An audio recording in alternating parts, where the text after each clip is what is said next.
By pleading guilty to the criminal charges against him, Bernard Madoff brings to a close the first chapter, but only the first chapter in this extremely complicated fraud.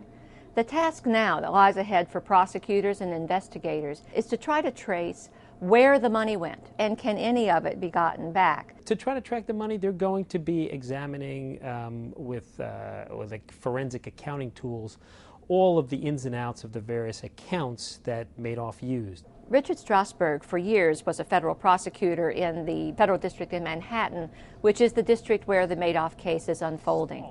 Unfortunately, in situations like this, in Ponzi schemes, almost always a lot of the funds are lost. And lost because they've been spent, lost because they've been put into bad investments. One thing we do know with the release of federal charges against Mr. Madoff is more about the rough architecture of this fraud.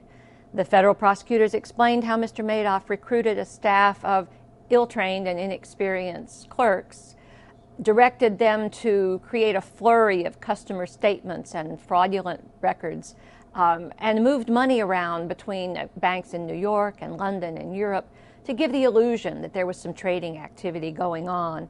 But what is not clear from the federal charges is how much the people who helped him knew about what he was doing. If other people were involved, and again, as it seems quite possible given the scope of the fraud, there's tremendous pressure on them to see if there are other people who also might be involved for them to implicate.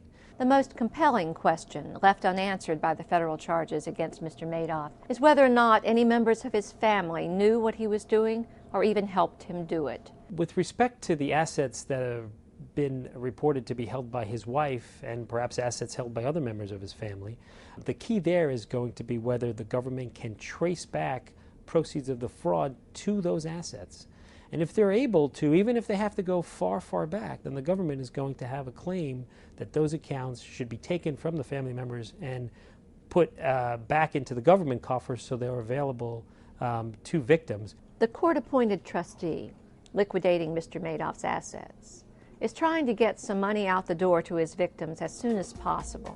But that's a process that could take years.